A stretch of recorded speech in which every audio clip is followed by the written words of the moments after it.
ನಟಿ ರಮ್ಯಾ ದಿವ್ಯ ಸ್ಪಂದನ ವಿರುದ್ಧ ಕೆಲವು ಸಮಯದ ಹಿಂದೆ ಅಶ್ಲೀಲ ಕಮೆಂಟ್ಗಳು ಮತ್ತು ಮೆಸೇಜ್ಗಳು ಹರಿದಾಡುತ್ತಿತ್ತು.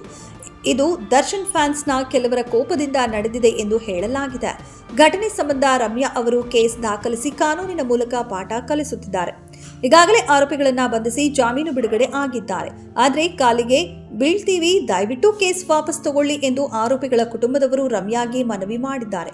ಅದಕ್ಕೆ ರಮ್ಯಾ ಖಡಕ್ ಉತ್ತರವನ್ನ ನೀಡಿದ್ದಾರೆ. ಅಭ್ಯರ್ಥಿಗಳು ಜಾಮೀನಿನ ಮೇಲೆ ಹೊರಗೆ ಬಂದಿದ್ದಾರೆ. ನಾನು ಈ ಪ್ರಕರಣದ ಮೂಲಕ ಮತ್ತೆ ತಪ್ಪು ನಡೆಯಬಾರದು ಎಂಬ ಸಂದೇಶ ನೀಡಲು ಮುಂದಾಗಿದ್ದೇನೆ. ಶಿಕ್ಷೆ ಕೊಡಿಸುವ ಉದ್ದೇಶ ನನ್ನಲ್ಲಿಲ್ಲ. ಮುಖ್ಯವಾಗಿ ಸಮಾಜಕ್ಕೆ ಒಳ್ಳೆಯ ಸಂದೇಶ ನೀಡಿ ಹೆಣ್ಣು ಮಕ್ಕಳ ಸುರಕ್ಷತೆಗಾಗಿ ಕ್ರಮ ಕೈಗೊಳ್ಳಬೇಕು ಎಂದು ರಮ್ಯಾ ಹೇಳಿದ್ದಾರೆ. ನಾನು ಕ್ಷಮೆ ಯಾವಾಗಲೂ ಮಾಡ್ಬಿಡ್ತೀನಿ ಆಯ್ತಾ, but it is important that ಈ ಥರ ಬೇರೆ ಯಾರಿಗೂ ಮಾಡಬಾರ್ದು, ಈ ಥರ ಇನ್ನೊಂದ್ಸತಿ ಮಾಡಬಾರ್ದು ಅಂತ ದಟ್ ಇಸ್ ಮೈ ಇಂಟೆನ್ಷನ್ ಆಯಿತಾ. ಅದಕ್ಕೋಸ್ಕರ ನಾನು ಕಂಪ್ಲೇಂಟ್ ಫೈಲ್ ಮಾಡಿದ್ದು. I hope that they don't repeat it ಅಷ್ಟೇ. I am not in the intention to pursue the case ಅಂತ ನನಗೇನಿಲ್ಲ, ಬಟ್ ಅವ್ರಿಗೊಂದು ಪಾಠ ಕಲಿಸಿ ಅವ್ರ ಇನ್ಮೇಲಿಂದ ಈ ಥರ ಮಾಡಬಾರ್ದು ಅಂತ ನನ್ನ ಉದ್ದೇಶ ಅಷ್ಟೇ. ಅವರ ಪೋಷಕರು ನನ್ನನ್ನು ಭೇಟಿಯಾಗಬೇಕಾದ ಅಗತ್ಯವಿಲ್ಲ.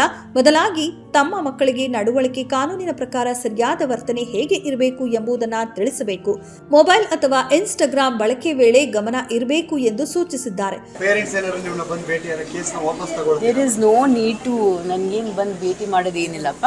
ನೀವು ನನಗೆ ಕೇಳೋ ಬದಲು ನಿಮ್ಮ ಮಕ್ಳಿಗೆ ಹೇಳಿ. ನಿಮ್ಗೆ ಎಷ್ಟು ಹಕ್ಕಿದೆ ಗಂಡಸರಿಗೆ ಅಷ್ಟೇ ಹಕ್ಕು ನಮಗಿದೆ. ನೀವು ಇಷ್ಟ ಬಂದಾಗ ನೀವು ಹಾಕೊಂಡು ಹೋಗ್ತೀರಾ. So the girls also have that freedom, right? Why should if ನಿಮ್ಗೆ ಏನಾದರೂ ಇಷ್ಟ ಇಲ್ಲ ಅಂದರೆ ಕಾಮೆಂಟ್ ಮಾಡೋಕ್ಕೆ ಹೋಗಬೇಡಿ ಅಷ್ಟೇ. ಇವಾಗ ಏನಾಗಿದೆ ಅಂದರೆ ಸೋಷಿಯಲ್ ಮೀಡಿಯಾದಲ್ಲಿ ಎಲ್ರಿಗೂ ಅಕೌಂಟ್ ಇದೆ, ಎಲ್ರಿಗೂ ಒಂದು ಅಭಿಪ್ರಾಯ ಇದ್ದೇ ಇರುತ್ತೆ. So they want to comment, but I am saying say something nice. If you don't have something nice to say, don't say anything. ಇನ್ನು ಚಿತ್ರರಂಗಕ್ಕೆ ಕಮ್ಬ್ಯಾಕ್ ಬಗ್ಗೆ ಮಾತನಾಡಿದ ರಮ್ಯಾ, ಹಲವಾರು ಕಥೆಗಳು ಕೇಳಿದ್ದೇನೆ. ಐತಿಹಾಸಿಕ ಮತ್ತು ಪೌರಾಣಿಕ ಶೈಲಿಯ ಸಿನಿಮಾಗಳನ್ನು ಮಾಡಲು ಆಸೆ ಇದೆ. ಈಗಾಗಲೇ ಹಿಟ್ ನಿರ್ದೇಶಕರೊಬ್ಬರಿಗೆ ಹೊಸ ಚಿತ್ರದ ಯೋಜನೆ ಶುರು ಮಾಡಲಾಗಿದೆ ಎಂದಿದ್ದಾರೆ. I have heard I think almost some 40-50 scripts ಕೇಳಿದ್ದೀನಿ. ಒಂದು ಸ್ಕ್ರಿಪ್ಟ್ ನಂಗೆ ತುಂಬ ಇಷ್ಟ ಆಗಿದೆ. So hopefully let's see. ಯಾರ ಜೊತೆ ಎಲ್ಲ ನಾನು ಹೇಳಕ್ಕಾಗಲ್ಲ. It's up to the director ಅಲ್ವಾ, ಅವ್ರು ಇನ್ನೂ ಸ್ಕ್ರಿಪ್ಟ್ನ ಸ್ವಲ್ಪ ಬರೀತಾ ಇದ್ದಾರೆ. ಇದೇ ಸಂದರ್ಭದಲ್ಲಿ ದರ್ಶನ್ ನಟನೆಯ ಡೆವಿಲ್ ಸಿನಿಮಾದ ಬಗ್ಗೆಯೂ ಕೂಡ ಮಾತನಾಡಿದ್ದಾರೆ.